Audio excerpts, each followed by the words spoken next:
Alors écoutez, c'est une excellente question. En fait, je pense qu'il y a deux choses.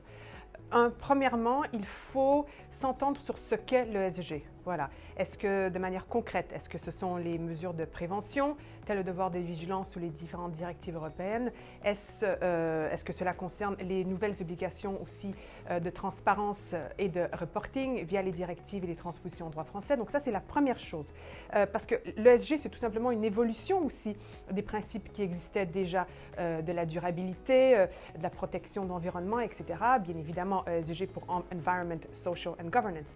Mais le rôle, vraiment, donc mon deuxième point, le rôle et cette différence de rôle s'attribue vraiment selon la taille de l'entreprise, le secteur, le risque aussi. Si vous avez une cartographie des risques, c'est un peu la base. Donc en France, nous avons encore la latitude d'attribuer un titre un peu à notre choix, au directeur de compliance, directeur d'intégrité, directeur de l'éthique responsable. Et donc, je pense que c'est un rôle, pour en tout cas le directeur compliance, un rôle qui doit être et demeurer indépendant avec les ressources qui s'en suivent, mais aussi donc d'indépendance, mais aussi d'interdépendance avec les autres départements tels la finance, l'IT, etc. et bien évidemment le juridique.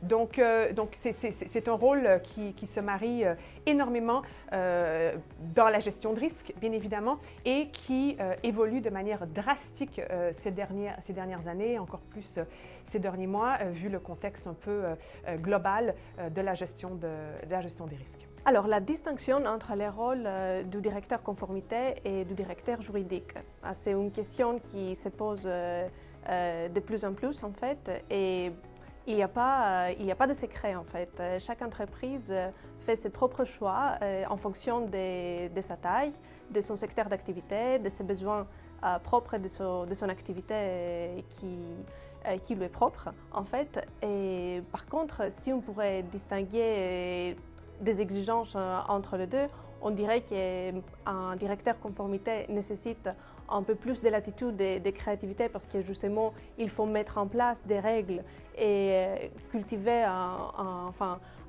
des notions en fait, au sein de l'entreprise et former justement les opérationnels et les autres services auxquels il véhicule les messages de la direction en fait.